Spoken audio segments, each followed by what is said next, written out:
Recording चालू। Okay. तो मित्रों, पिछली क्लास में हमने नया सब्जेक्ट चालू कर दिया था, वो था मेकिंग ऑफ द कॉन्स्टिट्यूशन। और हम उसमें पढ़ चुके थे कि जो कॉन्स्टिट्यूशन असेंबली है उसकी डिमांड कहाँ से हुई, कैसे पैदा हुई, और उसमें कंपोजिशन यानी वो किन किन लोगों को मिला के बनी थी। आज हम जो पढ़ने वाले हैं वो पढ़ने वाले हैं working of the constituent assembly, यानी कॉन्स्टिट्यूंट असेंबली जब बन गई, जिस असेंबली को हमारा संविधान बनाना था, वो बनने के बाद में उसने काम कैसे करना चालू किया और कैसे उसने हमारा संविधान बनाया। तो चलिए इसी चीज़ को हम धीरे धीरे आगे बढ़ते हुए पढ़ते हैं। थोड़ा सा मैं इसको ऐसे कर लेता हूँ, ठीक है। The Constituent Assembly held its first meeting on December 9th, 1946। नवंबर में कंस्टिट्यूंट असेंबली बन चुकी थी और दिसंबर 9 यानी 9 दिसंबर 1946 को फर्स्ट मीटिंग हुई कंस्टिट्यूंट असेंबली की। और कोई भी चीज़ फर्स्ट बार होती है तो वो इंपॉर्टेंट हो जाती है एग्जाम के लिए। तो ये जरूर याद रखना कि फर्स्ट मीटिंग कंस्टिट्यूंट असेंबली की हुई दिसंबर 9, 1946। सीधा सीधा क्वेश्चन आएगा कि first meeting of constituent assembly was held on, यानी संवैधानिक सभा की पहली मीटिंग कब हुई। उसके नीचे ऑप्शन आपको डेट दे देगा, डेट सीधी सीधी आपको सिलेक्ट करनी, दिसंबर 9, 1946। The Muslim league boycotted the meeting and insisted on the separate state of Pakistan. Muslim league ने भाई मीटिंग छोड़ दी और उसने बोला कि हमको तो पाकिस्तान दो। अब मुस्लिम लीग ने मीटिंग क्यों छोड़ी? क्योंकि मुस्लिम लीग को मैंने बताया कि ऊपर हमने देखा कि भाई इस कॉन्स्टिट्यूएंट असेंबली, मुस्लिम लीग को लग रहा था कि हमें बहुत सारे वोट मिल जाएंगे, लेकिन मिले 73 सिर्फ। 296 में 73 मुस्लिम लीग को मिले और 208 जीत गई कांग्रेस। तो मुस्लिम लीग को इससे बड़ा झटका लगा, बोले अपनी तो यहाँ पे दाल गलने वाली नहीं है, तो इसने बॉयकॉट कर दिया और बोलने लगे कि हमको तो पाकिस्तान ही चाहिए, हम अब एक कॉन्स्टिट्यूएंट असेंबली में खुश नहीं होंगे, हमको दो चाहिए, पाकिस्तान की अलग से चाहिए। तो फिर आगे लिखा हुआ द मीटिंग वॉज दस अटेंडेड बाय ओनली 211 यानी 211 मेंबर्स, 211 मेंबर्स ने सिर्फ 211 मेंबर्स ने सिर्फ मीटिंग को अटेंड किया, क्योंकि मुस्लिम लीग छोड़ के चली गई और प्रिंसली स्टेट तो आए ही नहीं थे पहले से, है ना। तो 389 जो मेंबर टोटल थे उसमें से सिर्फ पहली मीटिंग को कितने लोगों ने, 211 मेंबर्स ने, यानी 211 मेंबर्स ने अटेंड किया। Doctor Sachchidanand Sinha, the oldest member, was elected as the temporary president of assembly following French practice. Assembly जो भी बनती है, कोई भी असेंबली बनती है, कोई भी जगह बहुत सारे लोग जब बैठते हैं तो एक आदमी को प्रेसिडेंट बनाया जाता है जो उनको सबको कोऑर्डिनेट करेगा, है ना। तो डॉक्टर सच्चिदानंद सिन्हा जो थे इस असेंबली के मेंबर थे जो चुन के आए थे, और ये जो है ये सबसे बूढ़े थे। तो फ्रेंच प्रैक्टिस, अब देखो हमारे भारत में उस टाइम पे लोगों को यूरोप से ज़्यादा प्रेम था, तो फ्रांस में जो प्रैक्टिस होती थी उसके हिसाब से इनको टेम्परेरी प्रेसिडेंट बनाया गया, टेम्परेरी, है ना। कि आप अभी तो हमारा जो असली प्रेसिडेंट है वो चुना नहीं गया, तो सच्चिदानंद सिन्हा को बोला गया कि आप सबसे बूढ़े हो तो दादाजी आप थोड़ी देर प्रेसिडेंट बन जाओ, फिर जब हमारा परमानेंट प्रेसिडेंट चुना जाएगा फिर आप रेस्ट कर लेना। तो सच्चिदानंद सिन्हा बने थे पहले टेम्परेरी प्रेसिडेंट कॉन्स्टिट्यूएंट असेंबली के। कौन बने थे? सच्चिदानंद सिन्हा। ये याद रखना पड़ेगा क्योंकि राजेंद्र प्रसाद के बारे में तो सबको पता है, वो हमारे परमानेंट जो है प्रेसिडेंट थे इसके कॉन्स्टिट्यूएंट असेंबली के, लेकिन सच्चिदानंद सिन्हा टेम्परेरी प्रेसिडेंट थे, ये पूछ सकता है। तो टेम्परेरी लिखा हुआ है तो सच्चिदानंद सिन्हा आंसर करना है। Later, Dr. Rajendra Prasad was elected as the president of the assembly. Similarly, both H.C. Mukherjee and V.T. Krishnamachari were elected as the vice president of the assembly. In other words, assembly had two vice president. अब जैसा मैंने बोला कि इस chapter में बहुत सारी चीज़ें रटने वाली होगी, तो रटने वाली एक चीज़ तो ये हो गई कि टेम्परेरी प्रेसिडेंट सच्चिदानंद सिन्हा थे, उसके अलावा जो राजेंद्र प्रसाद थे वो इसके प्रेसिडेंट इलेक्ट किए गए यानी चुने गए, डॉक्टर राजेंद्र प्रसाद। और उसके साथ में राजेंद्र प्रसाद तो प्रेसिडेंट थे और दो वाइस प्रेसिडेंट भी थे, वीपी राजेंद्र प्रसाद के नीचे कौन थे? एक तो एच.सी. मुखर्जी थे, एच.सी. मुखर्जी, और एक वी.टी. कृष्णामाचारी, ये दो वाइस प्रेसिडेंट थे। तो हमारी जो फर्स्ट कॉन्स्टिट्यूएंट असेंबली थी उसमें एक प्रेसिडेंट थे, दो वाइस प्रेसिडेंट थे। टेम्परेरी प्रेसिडेंट की बात करें तो सच्चिदानंद सिन्हा जी थे, और परमानेंट जो प्रेसिडेंट चुने गए वो राजेंद्र प्रसाद, डॉक्टर राजेंद्र प्रसाद चुने गए, और दो वाइस प्रेसिडेंट चुने गए जिसमें एक थे एच.सी. मुखर्जी और दूसरे थे वी.टी. कृष्णामाचारी। तो ये चीज़ें याद रखने वाली है जो कि रटनी पड़ेगी, ठीक है। ऑब्जेक्टिव रेजोल्यूशन की बात करते हैं। ऑब्जेक्टिव रेजोल्यूशन का मतलब ये है कि असेंबली चुन के आ गई, लोग इकट्ठे हो गए, सब बैठे हैं। अब कई लोगों को हो सकता है ये नहीं पता हो कि हम यहाँ पे क्यों बैठे हैं, हो सकता है ना ऐसा। तो और क्या काम हम आगे करने वाले हैं ये भी हो सकता है कोई को नहीं पता हो, क्योंकि प्रक्रिया के बारे में सबको नहीं पता था। तो ऑब्जेक्टिव रेजोल्यूशन लाया गया ताकि उन सबको पता चले कि हम आगे अब क्या करने वाले हैं, हमारी क्या आगे की रूपरेखा होने वाली है कार्य की। तो ऑब्जेक्टिव रेजोल्यूशन कौन लेके आया? जवाहरलाल नेहरू। तो ये भी क्वेश्चन आएगा कि जो कॉन्स्टिट्यूएंट असेंबली थी उसमें ऑब्जेक्टिव रेजोल्यूशन किसने पेश किया? तो जवाहरलाल नेहरू लिख के लाए पूरा चीज़ें कि क्या क्या हम करने वाले हैं, किस तरीके से हम करने वाले हैं, और वो लेके आए, स्टेज पे ऊपर चढ़े, ऊपर चढ़ के सबके सामने खड़े हुए यूँ, और फिर ऑब्जेक्टिव रेजोल्यूशन को पढ़ा। ठीक है। तो ऑन दिसंबर 13 1946, 13 दिसंबर 1946 सर्दियों का दिन था।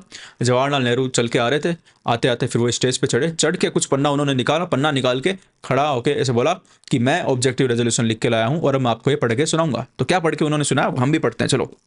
Jawaharlal Nehru moved the historic objective resolution in the assembly. It laid down the fundamental and philosophy of the constitutional structure. मतलब हमारा जो कॉन्स्टिट्यूशन जो बनने वाला था उसके फंडामेंटल और फिलोसॉफी, यानी किस आधार पे, किस किस सोच के साथ वो बनने वाला था, वो सोच जवाहरलाल नेहरू ने बोल के बताई लोगों को। तो क्या बोला जवाहरलाल नेहरू ने, देखिए पहले पॉइंट में जवाहरलाल नेहरू ने बोला, This Constituent Assembly declares its firm and solemn resolve to proclaim India as an independent sovereign republic and to draw up for her future governance a constitution। तो वही चीज़ बोला जो कि 1947 के 15 अगस्त 1947 के इंडिपेंडेंस ऑफ इंडिया एक्ट से already अंग्रेज बोल चुके थे कि भारत जो है वो इंडिपेंडेंट और सॉवरन कंट्री बन चुका है, ये हम डिक्लेयर करते हैं और हम भारत के लोग अब हम स्वयं अपने लिए एक संविधान यानी कि कॉन्स्टिट्यूशन बनाने के लिए यहाँ पे इकट्ठे हुए हैं, ऐसा जवाहरलाल नेहरू ने बोला। ठीक है। दूसरे नंबर पे, wherein the territories that now comprise British India, the territories that now from the Indian states and such other parts of India as are outside India, and states as well as other territories as are willing to be constituted into the independent sovereign India shall be union of them all। and तो भाई ये बोल रहे हैं कि जो territory British India में थी पहले, ठीक है, जो टेरिटरी और उनके अलावा जो टेरिटरी और अदर टेरिटरी, बाकी मतलब जो भी भारत, क्योंकि भारत अलग अलग हिस्सों में था, ब्रिटिश इंडिया था, ठीक है, comprise British India, territories that now form the Indian state, ठीक है, जो प्रोविंसेस थे, such other part of India as outside India, मतलब जो भी भारत का भाग जो भारत से बाहर है, जो भारत से अलग अलग तरीके से उस पर अंग्रेज शासन कर रहे थे, जो भी भारत में मिलना चाहता है उन सबको मिला के shall be union of them all, यानी भारत जो होगा वो उन सबको मिला के उनका यूनियन, यूनियन किसको बोलते हैं कि बहुत सारी चीज़ों को मिला के एक चीज़ बना दी जाए, उसको यूनियन बोलते हैं। तो भारत को बोला गया कि वो सब भारत में जो मिलना चाहते हैं उन सबको मिला के हम भारत एक पूरा यूनियन बनेंगे, समझ गए। तो वो उनकी इच्छा पे है कि वो मिले ना मिले, हालांकि वो इच्छा फिर वल्लभ भाई पटेल ने, मतलब आप पढ़ोगे मॉडर्न हिस्ट्री में तो पता चलेगा इच्छा कैसे बदलाई गई थी, बहुत वल्लभ भाई पटेल ने बहुत काम किया था। तो इन्होंने बोला, जवाहरलाल नेहरू ने, कि जो जो भारत में मिलना चाहते हैं हम उन सबका यूनियन बनेंगे, ठीक है, ये बोल दिया कि मिल के हमारा भारत बनेगा। तीसरी बात, wherein the said territories whether with their present boundaries or with such other as may be determined by the constituent assembly and thereafter according to the law of the constitution shall possess and retain the status of the autonomous unit together with residuary power and exercise all powers and functions of government and administration save and accept such powers and functions as are vested in are assigned to the union or are as are inherent or implied in the union or resulting therefrom। क्या बोल रहा है भैया कि जो हम में मिलेंगे, भारत के जो क्षेत्र हम में आके मिलेंगे, इसका सिंपल क्रक्स बता रहा हूं कि भारत के जो क्षेत्र हम में आके मिलेंगे, जिनको मिला के हम एक यूनियन पूरा भारत बनेगा, तो वो जो क्षेत्र आके मिलेंगे उनको बोल रहे हैं कि भाई तुमको वो सारे पावर जो तुम्हारे पास अभी है, जो ब्रिटिश राज में थे, वो सारे के सारे पावर तुम्हारे वैसे के वैसे रहेंगे। बस तुमको ये करना है कि अब तुम ब्रिटिश राज में नहीं, अब तुम इंडिपेंडेंट इंडिया में मिल गए।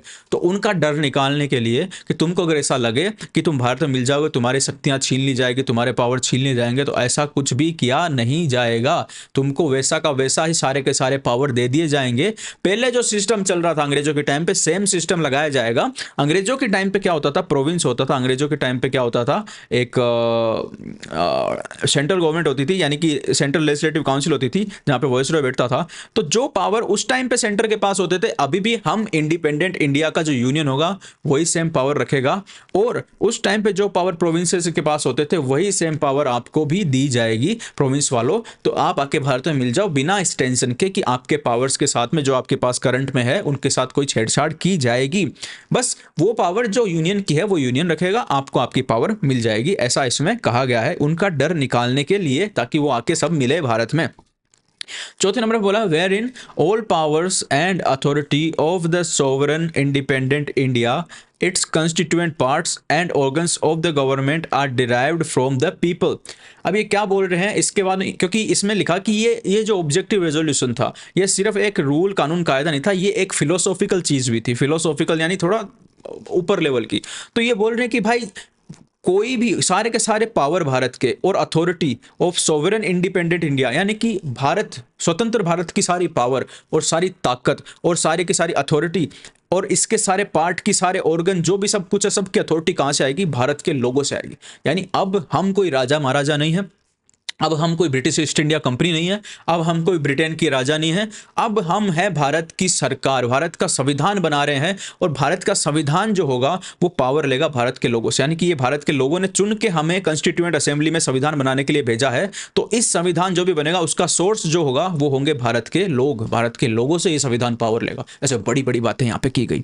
5वें नंबर पे wherein shall be guaranteed and secured to all the people of India justice, social, economical and political, equality of status of opportunity and before the law, freedom of thought, expression and belief, faith and worship, vocation, association and action subject to law and public morality।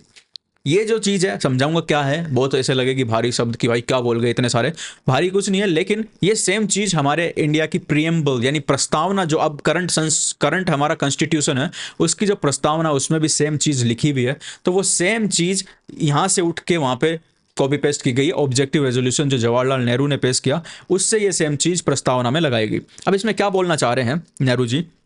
Nehru ji ये बोल पा रहे हैं कि हम जो ये constitution बनाएंगे, जो बनाना चाह रहे हैं हम, ये कॉन्स्टिट्यूशन भारत के लिए इतना महान कॉन्स्टिट्यूशन होगा कि भारत के हर एक आदमी को न्याय देगा। ये न्याय, किसी के साथ अन्याय नहीं होगा, है ना। क्या लिखा हुआ है? All the people of India justice, यानी सभी लोगों को न्याय दिया जाएगा। कौन सा न्याय दिया जाएगा? सोशल जस्टिस दिया जाएगा। यानी सोशल अगर कोई भेदभाव किसी के साथ होता है तो हम इस कॉन्स्टिट्यूशन को बनाने के बाद ऐसा कुछ भी नहीं होने देंगे। इकोनॉमिकल जस्टिस दिया जाएगा, यानी जो कई लोग बहुत गरीब है, कई लोग बहुत अमीर है, तो वो एक इकोनॉमिकल यानी आर्थिक रूप से उनके साथ अन्याय हो रहा है, that is an economical injustice. तो उस इकोनॉमिकल इनजस्टिस को हटा के हम वहां पे भी जस्टिस देंगे। इस कॉन्स्टिट्यूशन को हम इतना अच्छा, इतना महान बनाएंगे। और पॉलिटिकल जस्टिस, अंग्रेजों के टाइम पे क्या होता था कि गोरे लोगों को ज़्यादा रिप्रेजेंटेशन दिया जाता था, भारत वालों को कुछ नहीं दिया जाता। तो वो एक अन्याय हम देखते आए हैं बहुत सालों से। नेहरू जी ये बोल रहे हैं कि बहुत सालों से वो अन्याय हम देखते आए, लेकिन अब हमारा जब कॉन्स्टिट्यूशन बनेगा तो हम उस अन्याय को हटा के खत्म कर देंगे और वो अन्याय अब और नहीं चलेगा और सबको पॉलिटिकल जस्टिस भी, सभी लोगों को पॉलिटिकल जस्टिस भी दिया जाएगा। ये बात नेहरू जी बोले, ठीक है। और क्या बोला नेहरू जी ने? Equality of status of opportunity and before the law. तो बोल रहे हैं कि साहब अब भारत ना ही राजा रजवाड़ों का भारत रहा है, ना ही ये भारत अंग्रेजों का भारत रहा है। तो यहाँ पे हर आदमी को स्टेटस समझते ना कि भाई मेरा स्टेटस देखा गया तुमने, बात हम करते हैं। लेकिन संविधान बनाते वक्त उन लोगों ने बोला कि हम सभी को स्टेटस की इक्वलिटी यानी समान स्टेटस की इक्वलिटी, सबका स्टेटस बराबर होगा, कोई ना ऊंचा होगा कोई ना नीचा होगा, ऐसा हिंदुस्तान बनाएंगे हम। ये बड़ी बड़ी बातें चल रही है ना, हालांकि ऐसा हुआ नहीं है फिर। इक्वलिटी ऑफ अपॉर्चुनिटी यानी सबको अवसर भी हम समान देंगे। ऐसे नहीं है राजा का बेटा ही राजा बनेगा, क्यों बनेगा राजा का बेटा राजा? एक गरीब का बेटा भी राजा बनेगा। अवसर की समानता का मतलब कि भारत सरकार की जितनी भी नौकरियां होगी, जो भी होगी, उसमें कोई भी ओपन कंपटीशन होगा, मेरिट के आधार पर फैसला लिया जाएगा, ना कि किसी की जात पात धर्म देख के, ना किसी की संपत्ति, ना किसी की जो है पैसा देख के लिया जाएगा, बल्कि मेरिट के जो योग्य होगा उसको मौका मिलेगा, चाहे वो किसी भी धर्म से आता हो, चाहे वो गरीब हो, चाहे वो अमीर हो। हम सभी को अपॉर्चुनिटी यानी अवसर की समानता देंगे। इसमें ऐसे नहीं बोल रहे कि गरीब है तो उसको सीधा बिठा देंगे कि भाई तू बन जा, नहीं, तू भी कंपीट कर, तू भी एग्जाम दे, तू भी बन सकता है, रोकेगा कोई तुझे नहीं, तेरे में हिम्मत है तो तू कर। तो अवसर हम सबको समान देंगे। तो equality of status and opportunity and before law. Before law equality का मतलब क्या होता है? लॉ का मतलब होता है कानून, यानी बोल रहे कानून के समक्ष भी सभी को इक्वल रखा जाएगा। कानून की नजरों में सभी बराबर होंगे। ये गरीब है, अमीर है, पैसे वाला है, बिना पैसे वाला है, पढ़ा लिखा है, अनपढ़ है, सभी कानून की नज़र में समान होंगे। अगर किसी ने गलत काम किया तो चाहे वो गरीब हो, अमीर हो, चाहे वो अफसर हो, चाहे वो नेता हो, चाहे वो एकदम गरीब आदमी हो, सबको समान सजा मिलेगी। ऐसा लिख रहे थे, हालांकि ऐसा होता नहीं है। ये दुर्भाग्य है हमारा। लेकिन ये ऑब्जेक्टिव रिजोल्यूशन जो दिया कि हम ये संविधान बना रहे, तो बड़ी बड़ी बातें इसमें की गई। तो कानून के समक्ष भी हम सबको समान मानेंगे, ठीक है, किसी से भेदभाव नहीं किया जाएगा। अंग्रेजों के टाइम पे क्योंकि ये भेदभाव लोग देख रहे थे बहुत ज्यादा, अंग्रेजों के टाइम पे क्या होता था कि अगर अंग्रेज कोई अपराध करता तो उसको सजा कम मिलती, और भारतीय वो सेम अपराध करता तो उसको बहुत ज्यादा सजा मिलती। तो भारत के लोगों ने ये सारी चीजें देखी थी, और ये चीजें क्योंकि वो देख के आए थे, तो ऐसी चीजें अगर उनको ऑब्जेक्टिव रेजोल्यूशन में सुनाई जाएगी तो वो खुश हो जाएंगे कि हाँ भाई, हमने जिनको चुन के भेजा है वो बहुत बढ़िया आदमी और बहुत बढ़िया हमारे लिए संविधान वो बनाएंगे। उसके अलावा आगे क्या लिखा, फ्रीडम ऑफ थॉट। ये हम जब भारत की इसकी कॉन्स्टिट्यूशन की प्रीएम्बल पढ़ेंगे तो प्रीएम्बल में भी सेम चीज आएगी, वहां पे भी हम समझेंगे इनको डिटेल में। अभी थोड़ा कम डिटेल में काम चला लेते हैं। Freedom of thought, expression, belief, faith, worship, vocation, association and action. यानी बोल रहे हैं फ्रीडम का मतलब होता है छूट, खुली छूट। जैसे मैं बोलूं कि मैं तुम्हें बांध दूं, किसी मान लीजिए किसी जानवर को मैंने बांध रखा है, जैसे घोड़ा है, घोड़ा मैंने पाल रखा है लेकिन उसको मैं बांध के रखता हूँ कि वो कहीं नहीं जा सकता, तो वो घोड़ा फ्री नहीं है, उसको फ्रीडम नहीं है।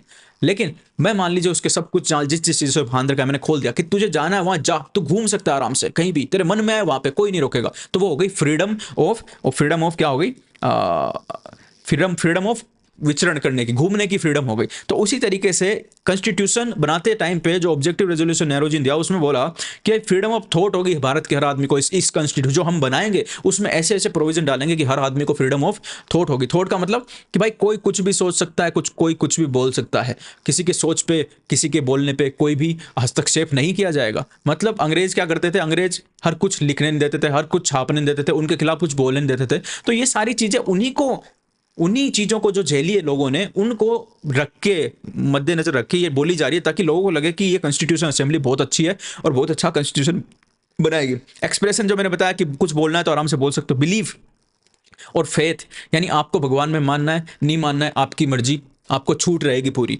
आपको हिंदू धर्म में मानना है, आपको सिख धर्म में मानना है, ईसाई धर्म में, किसी धर्म में मानना है, आपको छूट रहेगी पूरी। वोकेशन का मतलब होता है काम, यानी आप क्या काम करना चाहते हो जिंदगी में। आप भाई गाड़ी चलाना चाहते हो, रिक्शा चलाना चाहते हो, एक्टर बनना चाहते हो, सिंगर बनना चाहते हो, टीचर बनना चाहते हो, नेता बनना चाहते हो, जो भी काम करना चाहते हो छूट रहेगी। किसी पे कोई बाउंडेशन नहीं है। जैसे पहले सिस्टम चलता था ना कि अलग अलग कास्ट के हिसाब से अलग अलग काम थे, वो कोई बाउंडेशन नहीं है भारतीय संविधान में, जो मन में वो करो, ठीक है। एसोसिएशन एंड एक्शन, यानी लोगों के साथ मिलकर अपना कोई एसोसिएशन बनाना चाहते हो, 4 आदमी मिलकर कंपनी बनाना चाहते हो, जो करना चाहते हो वो कर सकते हो, कोई काम करना चाहते हो वो कर सकते हो, लेकिन subject to law and public morality. लेकिन ऐसा काम नहीं करने देंगे जो कानून के खिलाफ हो, ऐसा काम नहीं करने देंगे जो पूरी की पूरी जो सोसाइटी हो उसके खिलाफ हो, उसके हितों के खिलाफ हो, उस पर नुकसान डालता है। जैसे आप बोलोगे कि भाई हम एसोसिएशन का मतलब क्या होता है कि 4-5 लोग मिलकर कोई काम करना चाहते हो कर सकते हो, लेकिन आप तो बोलोगे कि हम 5-10 लोग मिलकर गुंडागर्दी करेंगे, लूटेंगे लोगों को, बैंक में डकैती करेंगे। तो ये भाई कानून और पब्लिक मोरलिटी दोनों के खिलाफ है, ये नहीं करने देंगे। अच्छे काम करने करो, 5-10 आदमी मिलके सबकी सेवा करेंगे, है ना, मतलब गौशाला में दान धर्म करेंगे, 5-10 आदमी मिलकर रोड बनाएंगे, 5-10 आदमी मिलकर कंपनी खड़ी करेंगे और बिस्किट बना के बेचेंगे, ये ऐसे काम कर सकते हो। लेकिन जो कानून के खिलाफ हो और पब्लिक मोरलिटी के खिलाफ हो वो नहीं करने देंगे। तो ये सारा ऑब्जेक्टिव रेजोल्यूशन में बड़ी बड़ी बातें 5 पॉइंट में नेहरू जी ने बोली और सबने तालियां बजे। हालांकि ऐसा होता नहीं है, दुर्भाग्य बात ये है कि सिर्फ बोलने की बातें थी। ये सब कुछ मेरा एकदम बढ़िया चल रहा है, सब कुछ बोलने की बातें थी, हुआ कुछ भी नहीं ऐसा। आपको भी पता है आजकल क्या होता है, इक्वलिटी बिफोर लॉ कितनी है। एक अमीर आदमी कुछ अपराध करता है, गाड़ी से कोई एक अमीर आदमी किसी को ठोक दे, 3 आदमियों को किसी को पुणे में मार दिया, 3 आदमियों को पुणे में मार दिया, 5-4 घंटे भी नहीं रहा, पिज्जा खिलाया गया उसको पुलिस स्टेशन लाके और फिर बेल मिल गई। अभी कोई गरीब ऐसा कर दे उसको मिल जाएगी। तो ये सब लिखने की बातें, हुआ ऐसा कुछ भी नहीं। 6 नंबर की देखते हैं, wherein adequate safeguards shall be provided for minorities, backward and tribal areas and depressed class and other backward classes। तो ये बोल रहे हैं कि भाई जो है माइनॉरिटी है, यानी कि माइनॉरिटी यानी कि जो माइनॉरिटी धर्म में आते हैं, जैसे सिख आते हैं, जैन आते हैं, क्रिश्चियन आते हैं और मुस्लिम भी माइनॉरिटी में आती है, वो लोग। बैकवर्ड एंड ट्राइबल एरिया, यानी ट्राइबल एरिया मतलब जनजातीय क्षेत्र, जो संथल क्षेत्र था, इधर मानगढ़ जो है भीलों का क्षेत्र था, ये सब क्षेत्र जहाँ पे ट्राइबल लोग रहते हैं, ट्राइबल लोग जो कि बाकी समाज से थोड़ा दूर रहते हैं, अपना अलग रहते हैं, अपने अलग ग्रुप में अपने अलग मस्ती में मस्त रहते हैं, वो लोग, है ना। और depressed and other backward classes, depressed classes जो एसटी वाले हैं, ओबीसी वाले हैं, इनके लिए हम हमारे कॉन्स्टिट्यूशन में एडिक्वेट सेफगार्ड देंगे। यानी वो ऐसे बोल रहे थे कि इन पे क्योंकि अत्याचार हुए हैं, इनको क्योंकि मौका नहीं मिला आज तक, तो हम कॉन्स्टिट्यूशन जो बनाएंगे उसमें इनको एडिक्वेट सेफगार्ड यानी कि मौका देंगे, और मौके के रूप में रिजर्वेशन दिया गया। ठीक है, रिजर्वेशन जो नौकरी में आज भी चल रहा है वो इस मौके के रूप में आज से 70 साल पहले दिया गया था, जो अभी भी दिया जा रहा है। 7 नंबर का पढ़ते हैं, whereby shall be maintained the integrity of the territory of the republic and its sovereign rights on land sea air according to the justice and the law of civilise nation. तो ये बोल रहे हैं कि भाई भारत की जो land यानी जमीन होगी, भारत के क्षेत्र वाला जो समुद्र होगा और भारत के जमीन के ऊपर का जो आसमान होगा, हम इसकी सुरक्षा करेंगे, किसी को भी इसके ऊपर हस्तक्षेप करने की 1% भी इजाजत हम नहीं देंगे, जान लड़ा देंगे लेकिन भारत की जमीन की हम सुरक्षा जरूर करेंगे, ऐसा बोला 7वें पॉइंट में। बड़ी बड़ी बात चल रही है और सब ताली बजा रहे हैं भाई। संसद तुम देख रहे हो, 13 दिसंबर 1946 का दिन है, नेहरू जी खड़े होकर यूं बोल रहे हैं जैसे मैं बोल रहा हूं, और उधर उधर लोग बैठे हैं बहुत सारे, वो तालियां बजा रहे हैं, वाह नेहरू जी वाह वाह वाह, क्या लिखला है वाह। This ancient land attains its rightful and, ये 8वां पॉइंट पढ़ रहे हैं Nehru ji, this ancient land attains its rightful and honoured place in the world and makes its full and willing contribution to the promotion of the world peace and the welfare of the mankind. तो ये बड़ी बड़ी बातें हो रही कि भाई ये भारत की बहुत पुरानी भूमि है, ये देवों की भूमि है, और अब ये देवों की भूमि आज़ाद हो रही है और ये दुनिया में शांति लाने में और पूरी मानव जाति के कल्याण में काम करेगी, ऐसे बड़ी बड़ी बातें बोली, बहुत तालियां बजने लगी, बोला ओ नेहरू जी वाह भाई, नेहरू जी वाह भाई, नेहरू जी। ये सारा होके 8वें नंबर पे कंप्लीट हो गया। तो इसमें ज़्यादातर बातें जो बड़ी बड़ी बातें थी और बाकी छोटी मोटी थोड़ी बहुत बातें थी जो फिलोसॉफिकल ज़्यादा था, ये ऑब्जेक्टिव रेजोल्यूशन। तो this resolution was unanimously adopted by the assembly on January 22, 1947। 13 दिसंबर को भैया ये हुआ था पेश, 13 दिसंबर 1946, और जनवरी 22, 1947 यानी अगले महीने ये एक्सेप्ट कर लिया सबने, क्योंकि सबको अच्छा लगा, तालियां बजाई। तो जनवरी 22, 1947 को ऑब्जेक्टिव रेजोल्यूशन अडोप्ट किया। पेश कब किया गया, कब प्रेजेंट किया गया, 13 दिसंबर 1946। अडोप्ट कब किया गया, ये तो नेहरू जी ने पेश किया और फिर असेंबली ने उसको अडोप्ट कर लिया कि भाई हम मानते हैं इसको, हाँ बहुत अच्छा लिखा। कब क्या, जनवरी 22, 1947। डेट याद रखनी बहुत जरूरी है, हाँ भावना में मत भाई जाना, ये चीज़ें ही पूछेगा, वो नहीं पूछेगा ये बड़ी बड़ी बात है, क्योंकि ये तो उसको भी पता है, कोई नहीं मानता।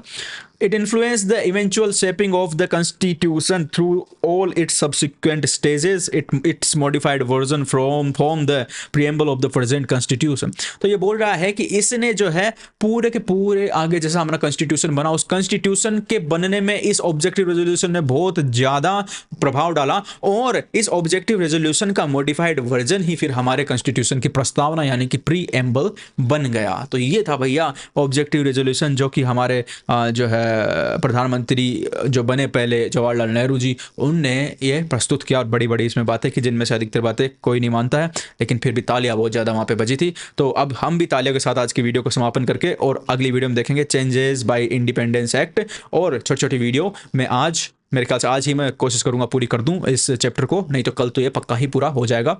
ऊपर जो नंबर 1 लिखा हुआ आ रहा है उस पर क्लिक करके सब्सक्राइब करना चाहो तो कर सकते हो। Thank you very much, bye bye.